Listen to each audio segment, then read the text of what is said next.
Welcome to Ask and Learn.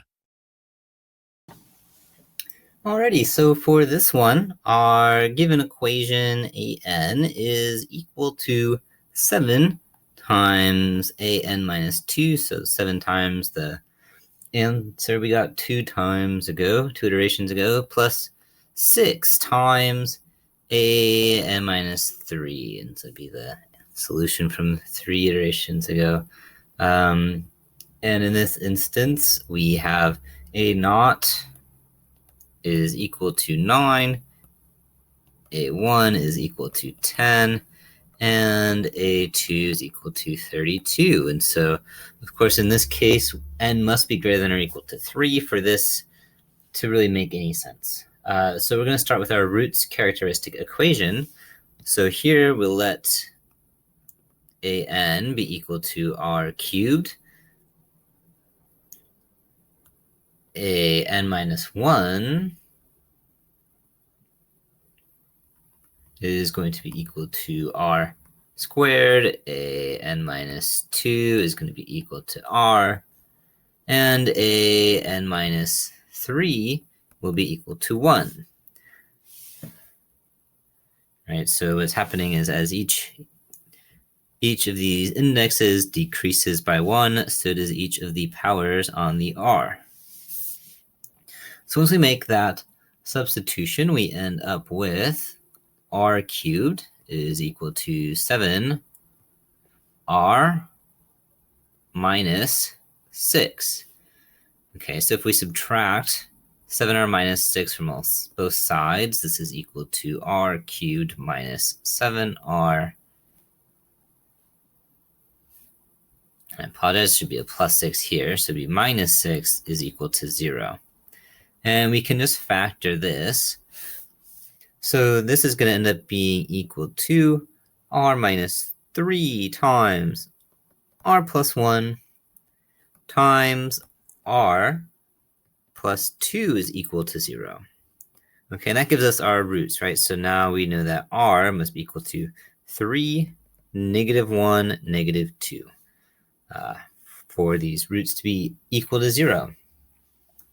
So we can use those to start building our solution to the recurrence relation. So the solution is going to be of the form an is equal to, say, alpha 1 times -2 to the power of n plus some other constant alpha 2 times -1 to the power of n, and then plus another constant alpha 3 times 3n. So the roots that we found in the previous section are what we're raising to the power of n. And now we will use the initial conditions to figure this out. So we know that a naught, which is equal to 9, if we put a 0 in for all these n's, we will get is equal to alpha 1 plus alpha 2 plus alpha 3. And a1, which was equal to 10, if we put a 1 in, where we have an n above, we'll get a -2 alpha 1 minus alpha 2 plus 3 alpha 3. Okay, and then lastly, a2, which is equal to 32. If we put a 2 in, we are going to get 4 times alpha 1 plus alpha 2 plus 9 alpha 3. Okay, so now what we want to do is we're first going to add the first two equations. So we're going to add alpha naught plus, or a naught plus a1 together. So that's going to give us 19 is equal to negative alpha 1 plus 4 alpha 3. And then we're also going to subtract a naught from, or a a naught from a2. So we'll do a2 minus a naught. And that's going to give us 23 is equal to 3 alpha 1 plus 8 alpha 3. Okay, and we chose those because it eliminated the alpha 2, right? So now we're working with two of these constants that we're trying to find.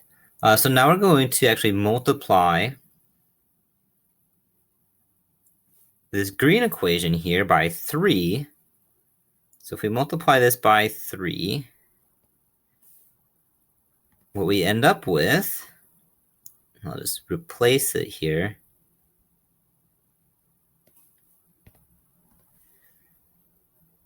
is 50, maybe we should leave it green, 57 is equal to negative 3 alpha 1 plus 12 alpha 3. And so you can see I did that because now these 3 and negative 3 will cancel each other out when we add these equations together. And so that's exactly what I'm going to do here, is I'm going to add these two equations together. And what I get is 80 is equal to 20 times alpha 3. Well, that means that alpha 3 is equal to 4. And now I can put this 4 into this green equation, right? So I can remove the alpha 3 here and say 12 times 4. So we get 57 is equal to negative 3 alpha 1 plus 48. So that means 9 is equal to negative 3 alpha 1. So therefore, alpha 3 must be equal to negative 3. Okay, so it just leaves one more, and we're going to move up to this first set of equations and just plug everything into this first one, right? So if we take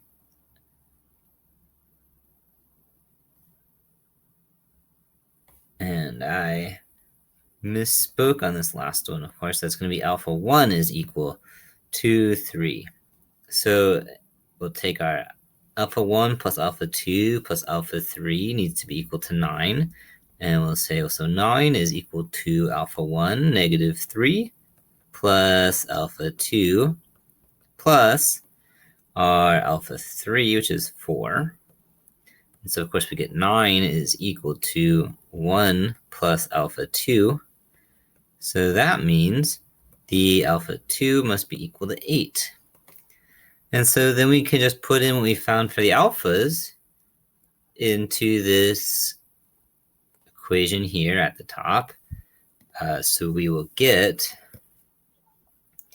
negative 3 times negative 2 to the n plus 8 times negative 1 plus 4 times 3 to the power of n. And this is our final solution.